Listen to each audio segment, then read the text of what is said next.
It's hard to believe, but we're already at our 10th episode. And while I'd like to think I've done a pretty good job of coming up with topics to this point, today's topic is all about you. I'm going to answer questions that you've specifically told me you want answered. It's the first mailbag Q&A of what's good for you, and I am ready to go. How about you?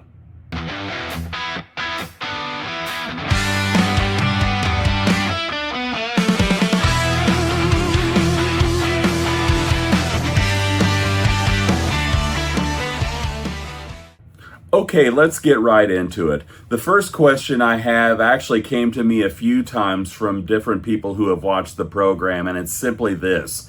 Can you talk about alpha-gal? Seems I only recently heard of it, but now suddenly it's everywhere. And that's usually what happens with something that's new that the world has never seen before. Alpha-gal is a protein that can get passed to humans from a tick bite.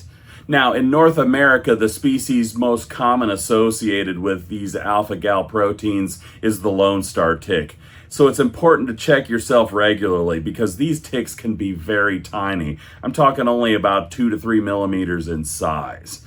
Now, you get bit by the tick, and subsequently, if you expose yourself to pork or beef or lamb or anything like that, it'll trigger another reaction because alpha-gal proteins are also in mammal meat.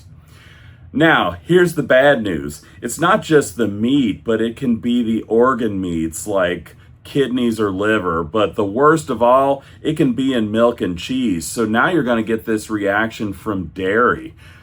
Now, you can make all the dietary modifications and be up to the task, but can still be at risk because if you have a capsule in a supplement or a medication that's made with gelatin capsules, well, guess what? Gelatin is a mammal product, so you might actually get a reaction from medication or supplements, so you've got to be very careful with it. Now, what kind of symptoms are we looking at? We're looking at hives particularly, and you'll probably get swelling of the face or the eyelids.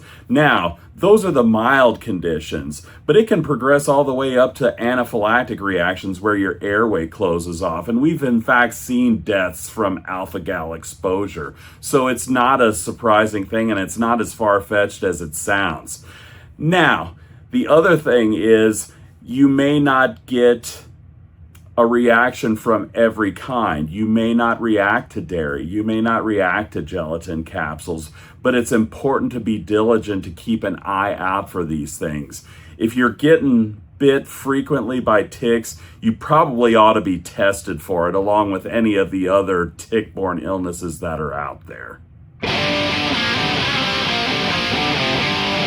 The next question comes from my friend Deanna, and my friend Nikki is also very interested in the answer to this question. And Deanna asks, is the MTHFR gene mutation legit?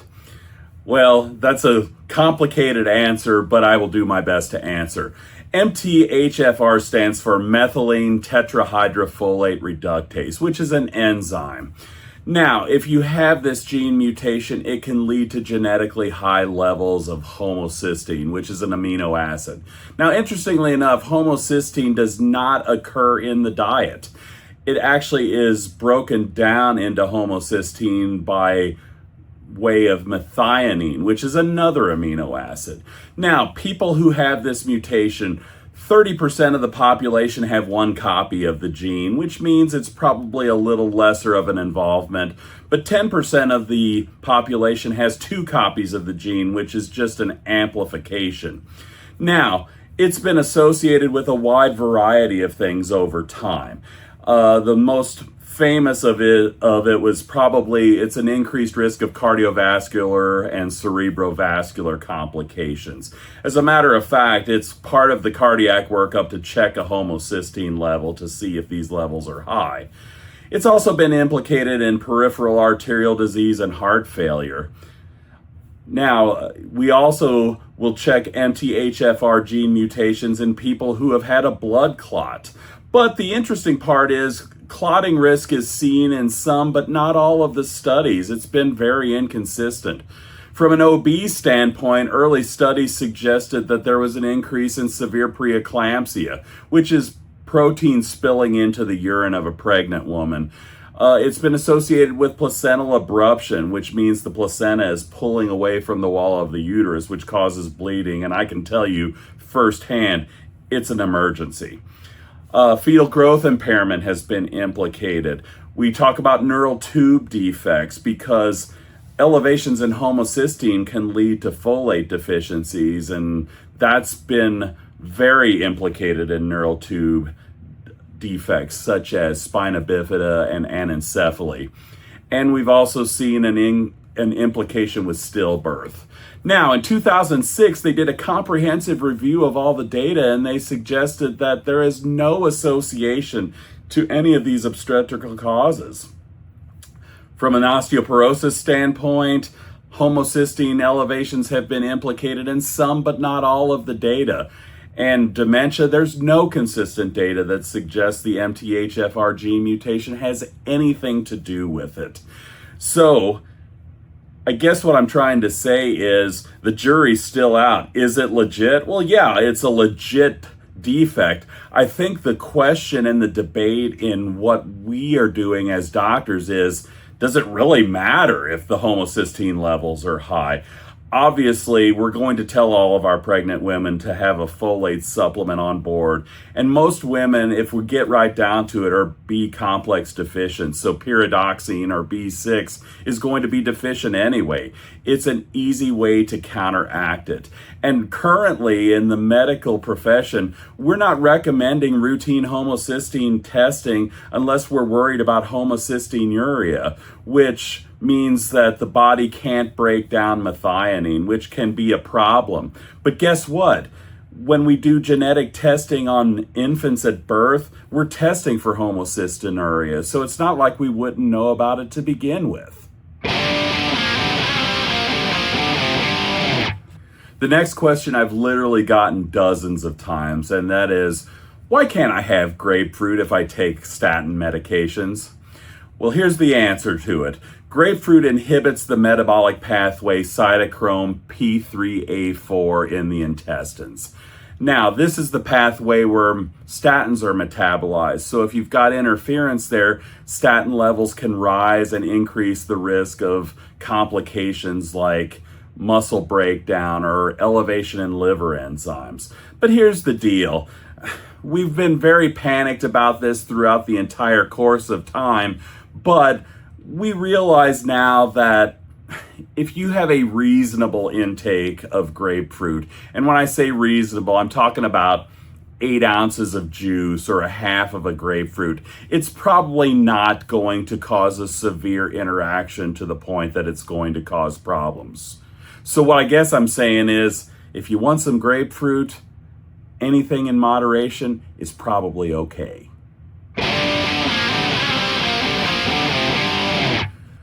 The next question I've gotten a few times, and that is, why is everyone talking about parasite cleanses online when I never hear about them in the healthcare setting? They certainly have become all the rage with TikTok and Instagram and all these other social media outlets, and we'll get into another one of them later. And it's certainly not helped that our Health and Human Services Secretary is claiming they're effective. I'm just going to stop there because that is a whole nother topic in and of itself. The bottom line is this: there has been no proven effectiveness of these parasite cleanses. Herbal medicines in general can be dangerous because we don't know how they interact with our medications as a general rule, and they're part of an unregulated industry. You could put whatever you want into a supplement and claim it's one thing, but as long as it's not hurting anybody, nobody's going to question it, and that's a problem. Say what you will about the FDA, but at least they hold pharmaceutical industries to standards. Not to mention, parasite cleanses in particular can cause electrolyte imbalances, can cause kidney and liver irritation, and they can delay the diagnosis of actual diseases like inflammatory bowel disease, specifically Crohn's disease and ulcerative colitis. It can also get in the way with the diagnosis of irritable bowel syndrome. If you think you've been exposed to a parasite, get tested. There's a way of checking the stool, and there's a way of even checking blood tests that can show parasitic activity. I don't know why people get away with saying that we're hiding things from people or that we don't know how to look for certain things. It's very simple if you get right down to it. And a lot of times, GI symptoms are, quite frankly, they're due to not enough fiber. And this is far more common. I mean, none of us eat our veggies anymore, and I can include myself in that list. The next question is related to the previous question, and that is, with the rise in colon cancer among young adults, what's the best way to get fiber into your diet? Well, let's start with what the recommended intake is, and that is the recommended intake is 20 to 35 grams per day. It doesn't sound like a lot, but it can be if you're trying to get fiber from the wrong sources. Now, the best source of fiber is still your diet, and we got to begin every discussion of fiber with vegetables. Surprisingly, peas are pretty high in fiber intake or fiber content, so I would recommend going with those because they can be a little easier on the stomach as well. When you talk about fruits, everybody talks about prunes, but here's the rule of thumb. If you can eat the seeds or the skin, that's where the fiber is. So an apple is going to have more fiber than, say, a banana, where you peel the fibrous layer away. And some of the higher content fiber fruits are things like raspberries, where you're eating the seeds. When we talk about legumes, we're talking about beans and lentils. That can be a source, but may not be the best for everybody around you, if you catch my drift. Among carbohydrates, we're talking about things like bran muffins and oatmeal. Any complex carbohydrate is going to have its fair share of fiber in it. If you're going to talk about bread, you're going to talk about whole grain because, again, more fiber. You can look at nuts. Almonds and peanuts especially have high fiber content. And then we can always go to our cereals, where you talk about bran flakes or the high fiber cereals, and those can help. Now, if you really have your doubts about being able to get the fiber that you need in your diet, we can always go with supplements. And there are a bunch of different categories. Let's start with psyllium. Psyllium is what you find in Metamucil. Now, psyllium's great, and psyllium is a good bulk former of stool, but here's a bit of advice. Don't turn your back on it. One time I was using a psyllium fiber supplement, and I put it into the fluid that I was drinking. And I went to the refrigerator to do something else that took longer than I thought. By the time I got back to my fiber drink, it was more like concrete, and choking that down can be very, very difficult. You can also have fiber in methyl cellulose, which is what you see in Citracel. There's polycarbophyll in things like FiberCon. And the real popular ones these days is the wheat dextrin, which is what you see in Benefiber. Benefiber doesn't have that grittiness to it, and it's a little more soluble in fluids, so it's a little better tolerated. The next question is, how safe is tap water to drink, really? Well, it depends on where you get your water. If you live within a town limit and you have a municipal water supply, that's going to be safer than, say, a well water, because there are going to be routine standards of testing that water in a municipal setting. Whereas from a well, you're going to be the one that has to test it. And as somebody who used to have well water, I don't recall ever testing it. So that kind of figures in. Now, for what I'm about to say, I'm going to mainly be talking about people on municipal water supplies. Now, there's a few things you need to consider when you're looking at your tap water. Don't forget that while they are testing and the testing is up to standards, there are things that if you knew they were in your water, you'd be appalled about. But if they're at a low enough concentration, nothing will be done about it. And that could be certain levels of chemicals like lead. lead in the water at low enough concentration, yeah, probably not going to cause any problems. But what about the cumulative effects over time? So you got to understand, know what the parts per million concentration is. Just because your water is up to standards doesn't mean it's completely clean. Now, water supplies can get contaminated all the time with bacteria, parasites, things like that. And that's when you see your town put out a boil advisory and they say you really need to make sure that you're boiling your water before you drink it. But the problem there is you need to be knowing when those advisories are in place, and sometimes communication can be lacking in that regard. Have you been notified? I remember a unique scenario when we lived in Oklahoma. We were part of a watershed area that they found turkey waste contaminating the water supply. And when you have a pathogen in the water, the easiest thing to do is just flood the system with chlorine. I remember when I lived in Tulsa, I could pour water straight out of my tap and into my pool because of the levels of chlorine. And that's not necessarily the safest thing either. Bottom line is this: it's probably safer to drink water from your tap than it would be to drink from a well in a third world country, as a colleague of mine likes to point out.